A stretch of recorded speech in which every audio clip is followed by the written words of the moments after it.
Hello and welcome to Make Some Noise. This is episode number 23, and we've got Marc Bradac of the band Teaze, legendary band Teaze. Now, Marc, the first place to ask is, you guys are getting ready to release your first new album in 40 years. Why the 40-year wait? Oh my God. You had to say it, didn't you? Yeah, that's a big question. Actually, it's been 45. Okay. Well, yeah, it's been a long time. We had a run. We started back in 1975, and we had a nice run, and we went to Japan, and we were signed with Capitol Records worldwide, and it was a fleeting moment. Then it all went away, kind of crumbled in the midst of that. A lot of things happened when we lost our deal, and music was changing, and new wave was hitting, and disco was big at that time, and then Capitol just dumped us, man. Wow. It didn't happen. So and then Brian, then we lost our bass player after that because of everything that went down. He got kind of disillusioned with the business. So everybody went on with their lives, and here we are 45 years later, but still kicking ass, I think. Yeah. I really wanted to make a record that didn't have any clams. So and I think we did. I think we earned the right to be back. So, quick question, Marc. So, when you guys got back and decided to record this new album, I mean, were there any rules like you're like, okay, we have to kind of have that classic sound, or was it more of let's just go in the studio and see what comes out? Well, it happened in two parts, and actually, it's two drummers. When we reunited, there was the original. We actually reunited as the original four, but the other guitar player never had any intentions of wanting to go on the road or nothing, right? So it was more of a nostalgic thing.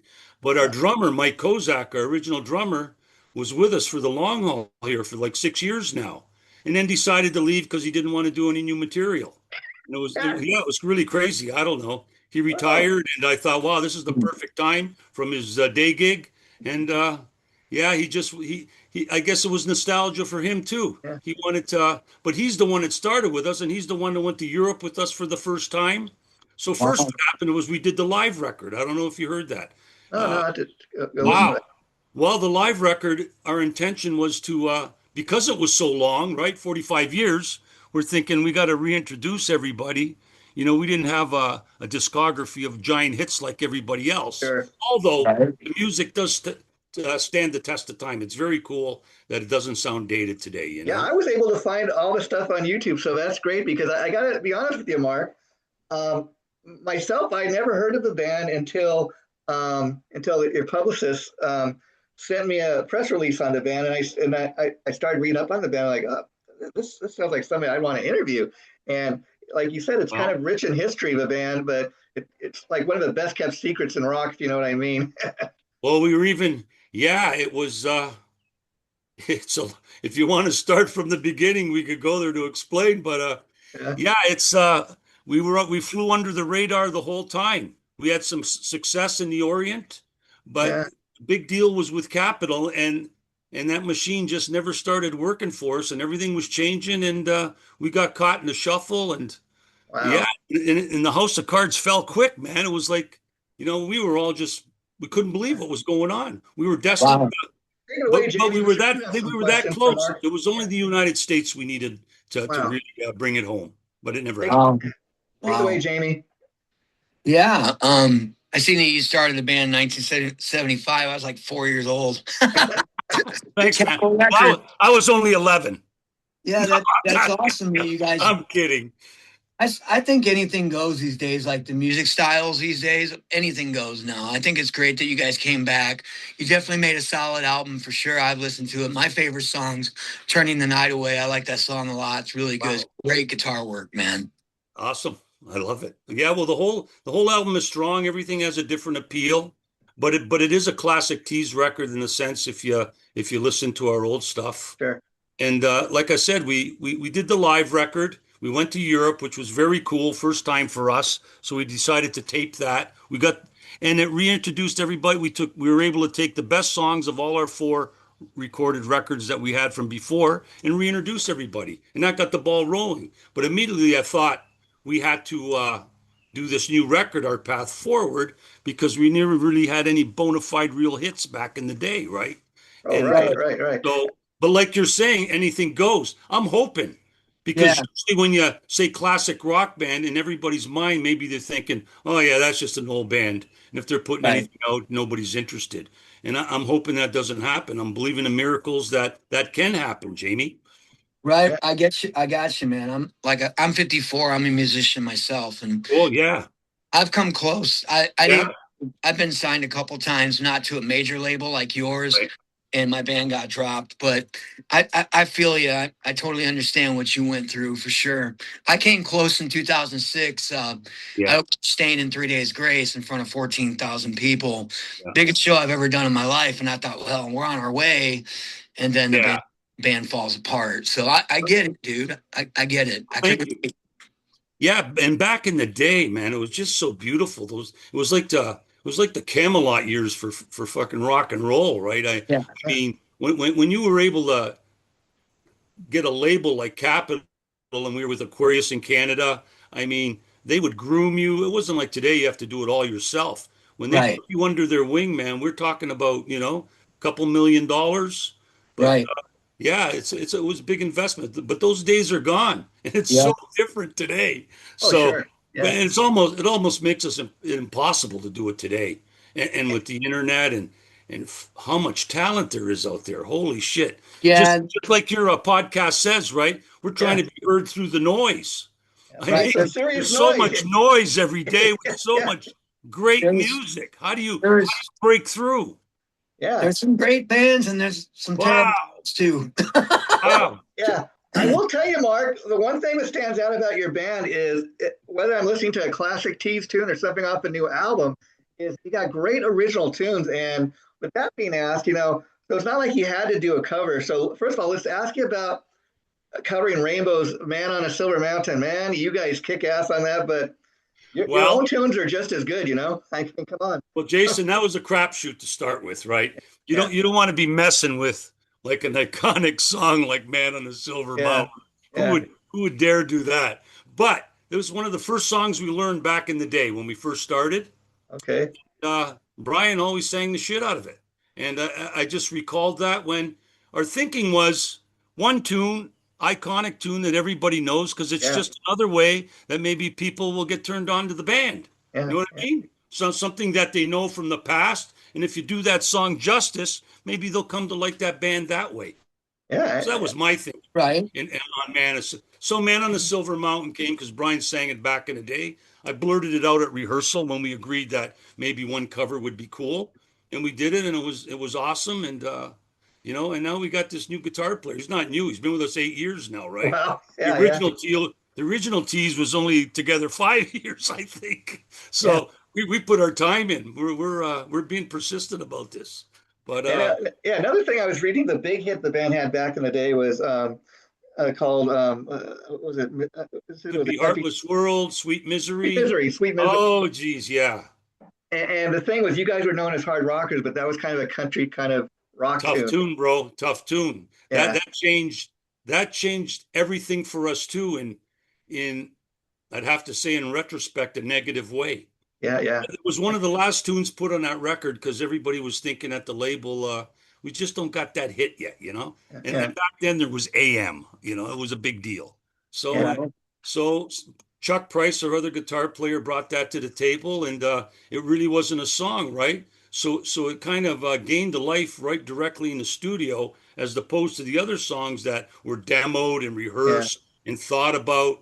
So all of a sudden, in comes this piano, and in comes all these chicks, and we got some Floyd Kramer piano going on there. Yeah, it just wasn't us, but it was instantly a radio hit.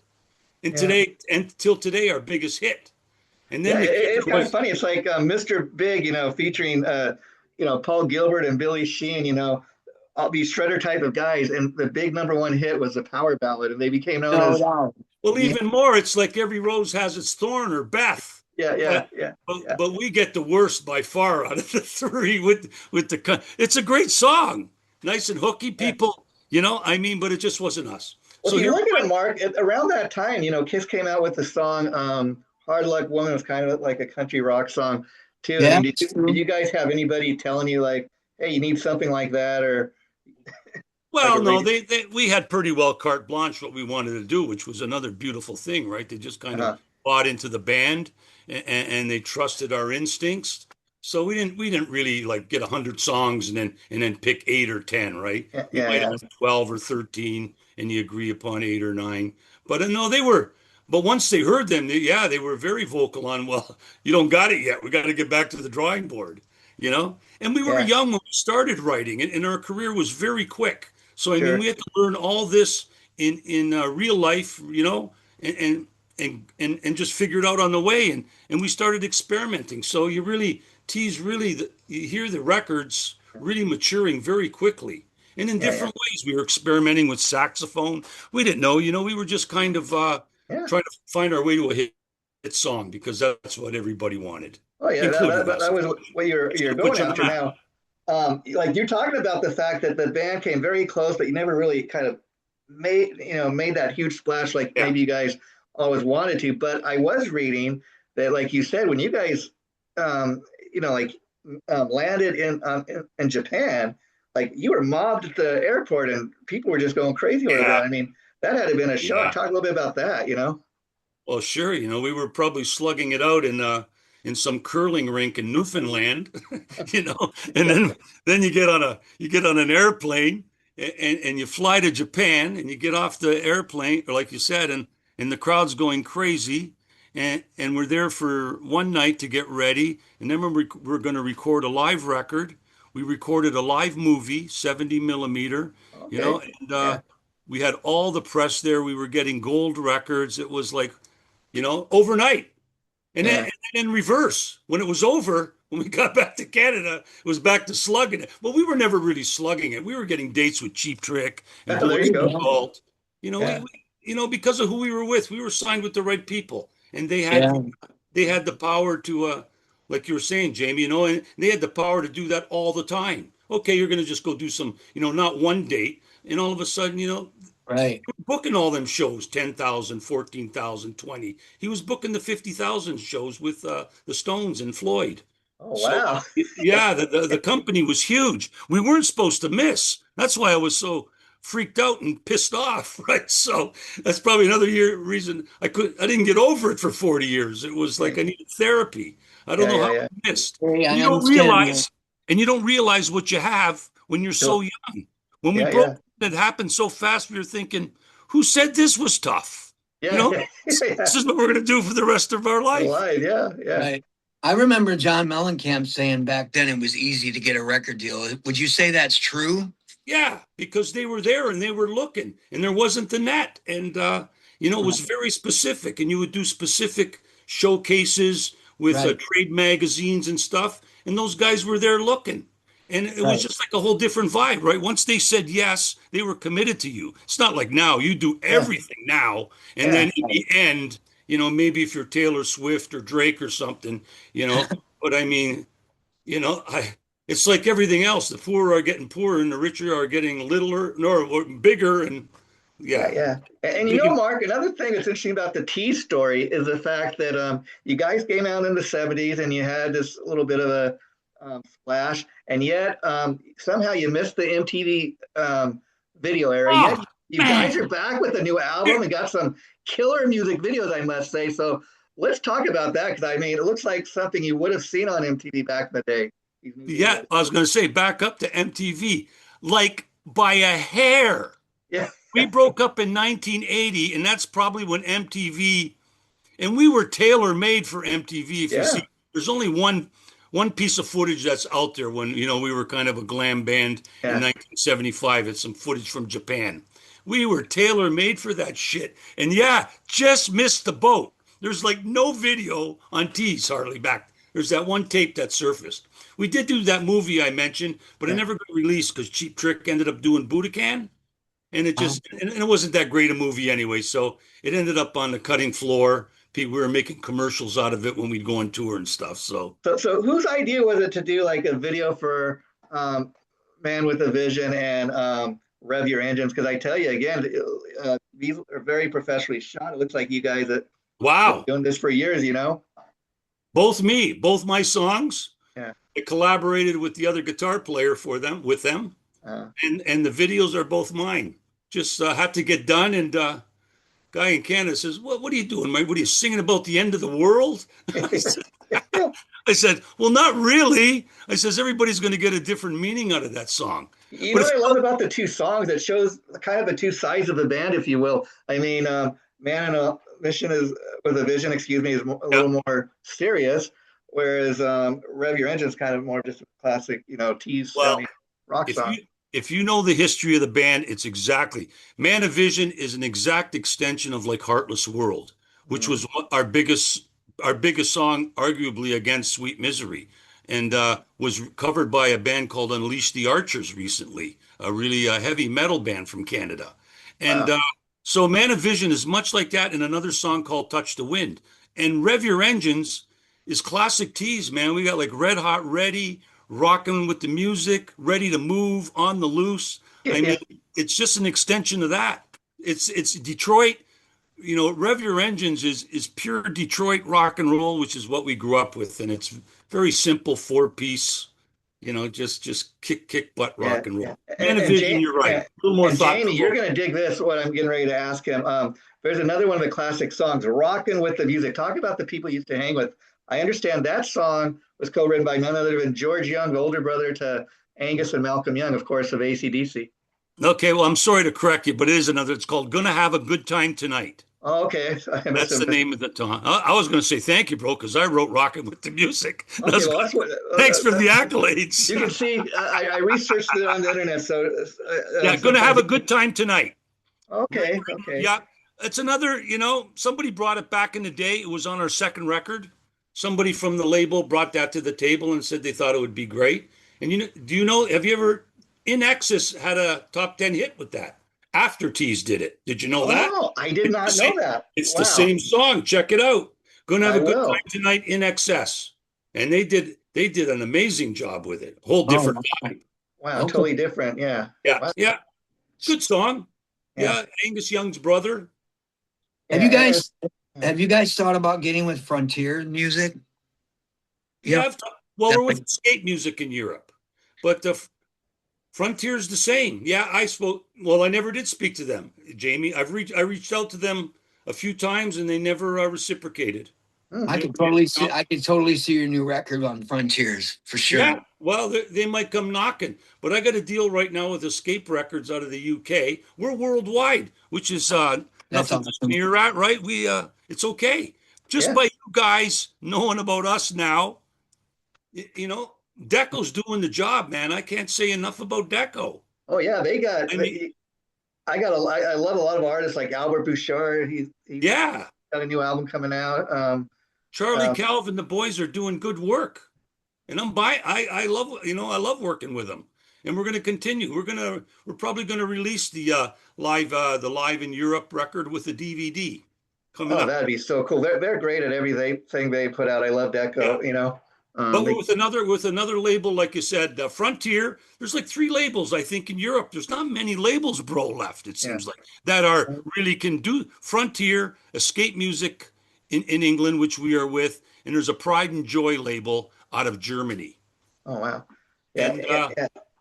and I'm yeah, I did talk to Frontier, Jamie, answering your question, and no, I never Yeah. heard from them. Guess we weren't quite enough on the radar for them. Yeah, that's But what I think it oh, is. I mean, yeah, I mean, Mark, I was curious with because the album doesn't even come out really officially till next week, mhm. and yet people are talking about the band being back and stuff. Um, from what I've seen, like even with Amazon, they sold out of it for a while, and people have been pre-ordering it. I mean, what's that kind of to get that kind of response? Well, I'm happy with the response, Jason, but Yeah. I don't know. I don't have any numbers yet, so I can't Not say. any numbers. I guess No. what I'm asking. So with the album doing so well and hasn't even officially out yet, um, any chance of like coming to the U.S. and doing some live shows or anywhere in the world Right? for that? Are you asking? Yeah, Wow. Well, we're we kind took of some time off. We were gigging, but we've been gigging sporadically, right? We've been okay. doing the festival circuit in Canada with with a dude called Bernie Aubin and Canadian Classic Rock Agency, which has been very cool, but not enough, right? Yeah, There's so many bands out there that are deserving that are coming back, and they Yeah. all got bona fide song lists, I mean, like The Lover Boy, Honeymoon Suite, Aldo Nova, Glass Tiger, all these, everybody's out there playing. And there's only Triumph so is many even, shows. yeah, Triumph is back, Rush. Wow. Yeah, Helix never went away, but yeah. Well, this was my kind of somebody said to me, somebody must have been putting some kind of thing in the water because all the Canadian bands are rising in 2026. And they mentioned us, and I'm honored to be mentioned with those other two names, right? Triumph and Rush. But then Yeah. when I sat on it for a day, now I'm thinking, are we going to get overshadowed by Triumph and Rush because they're just so great and they've done so much and they're out there and. So I hope it doesn't happen like the Capitol Records thing. You get Yeah. Let me ask you, Mark. Another band that I heard about actually that was represented by the same publicist a number of years ago, Chipster PR. hipster. Moxie. They're Mm. another band that kind of in Canada they started to make some serious noise, but their singer got killed in a horrible motorcycle accident. And Sherman. yeah. Well, that's a long time ago too. And Yeah. this is crazy. Why did you mention that? Do you think Because Moxie's together right now? no, I mentioned that because very much I think like Teaze, that's another band that had this huge potential, and sadly, At um, this moment, as we speak, Moxie is probably on stage in Sweden right now at a festival called Time to Rock. wow, I wasn't even aware of it. Crazy, eh? Yeah, there There, you go. you're gonna Another have great to get talent. Earl on. You got to get Earl on the show. They're playing some gigs. Oh, okay, I wasn't aware of that. Well, you guys heard it first here from Mark. They're trying to make some noise too. That's right. That's right. So there's Earl Johnson on guitar, Okay. and he's the only original person in the band. But But they're out there. at this point, it's like Leonard Skinner. Maybe all the original guys are dead, but you keep the spirit alive. I got a problem with bands that got no original members. Yeah, I don't know. Sounds kind of crazy. yeah. At that point, you need to be called a tribute band, I guess. Yeah. Who knows? Well, So that's what I was thinking. Maybe we'd get booked more if I did like a tribute to Teaze, because yeah. tribute bands are doing very good right now. Look, You guys I should could, really. My I own could get booked. band, my own band said that. Maybe we should do a tribute to Praise the Fallen. Yes, might work, bro. Let's try it. Start a whole new thing. Know. You never know. Are you playing right now, Oh, Jamie? yeah, I play. I'm opening for Black Sun Cherry in August. I've done pretty. I mean, for where I live, I've done pretty decent. Are you doing club work? Yeah, my band, we're playing it's an outdoor amphitheater opening for Black Sun Cherry in August. We're doing a couple of festivals. Nice. We played Big Rock Fest in Evansville, Indiana, the end of July. So I'm doing okay. I don't have an agent or anything like that. You should probably talk to my guys about that. But a lot of my guys, like I'm 54 and my guys are younger and have families and stuff like that. So yeah. we play when we can, basically. Well, right on. And do you do any solo work, or it's always with the band? Oh, I've recorded my own stuff by myself. You can find my name. Just Google my name, you'll find my music. I have You're a a little guitar player, right? Yeah, I'm a songwriter, guitar player. Being a songwriter. You don't do any acoustic work on the side in clubs? Yeah, I play. Cool. I'm playing tomorrow solo acoustic. I just do covers. Well, cool. Make extra money. Well, Charlie, our other guitar player, does that a lot too, and he plays in a tribute band, a Queen tribute band. Oh, okay. That's traveling all over the damn globe. Yeah. They go to the Caribbean and they come to your side of the border lots.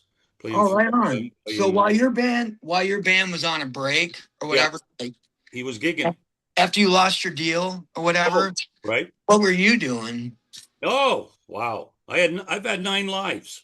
Well, we tried when we broke up. We were thinking about replacing Brian, but it quickly didn't happen because the label, even in Canada, became disinterested, and Corey Hart was then. So there was another group in Montreal that recruited me, man, and her name was Nanette. She was a singer, and she sang on songs like Honky Tonk Woman and Can't Always Get What You Want, and worked with the Stones a lot. Played a couple records with Peter Frampton in the early days. Oh, wow. She really had a career, right? And she ended up in Montreal, where we were based out of as Teaze. And she became a French star. And she said, "Start a band. Let's start a rock band," because she was singing disco, but she loved rock. And her old man was Jimmy Ayub, the drummer of Frank Marino and Mahogany Rush. Oh, Remember this wow. name? Yeah. So Jimbo is the drummer, and then the other guitar player is Steve Siegel of April Wine. Wow. Wow. Oh, okay. Damn, they're both gone today, which is unbelievable. I can't, because they're so young. But yeah, so I said, this is it. We're going that way. I guess Teaze is done, and I'm moving forward, up and up, and we were doing nice gigs. So that worked out for a while, but those were the drug days, man. And then it's and really bad drugs, and I had to Wow. get out of there. That didn't work out. But That's good. so yeah, and then I came home and I became a pawnbroker. Oh my God, Oh, yeah. wow. Yeah, I've been a pawnbroker. Well, my dad had a junk shop when I was like 10 years old, and I always worked there, and it was always my plan B. So when it all kind of crumpled, I just opened the freaking door of that shop, got a pawn license, and started doing that, and did really well with it, right? Who can fail at a pawn, Yeah, know? yeah, yeah. You get the loan money, people give you collateral, you can't lose. They don't pay you, you sell their stuff. I mean, there's Right. nothing more secure than the pawn business. And then I got a national TV show from it Wow, with wow. with Wow. History Television after all those years. And for a couple of reasons, they hired me. They thought I was an expert at being a pawn guy, but really I Wow. wasn't, because like I said, my dad didn't die till I was like 35. I was working the shop just trying to make a few bucks since I was 10. Wow, And Right. wow, Mark. I was selling curling irons, right? I was selling toasters, man. It was a junk store. And so they hired me, and they took this to Toronto, and I was supposed to be looking at Renoirs. It was really a freaky experience. And they hired me Wow. because they knew I played for Teaze, and they wanted a musical expert. And I don't even collect guitars. It was just totally a crazy experience. Wow, And it Mark. lasted for a few years. Wow, And what a great life you've lived, man.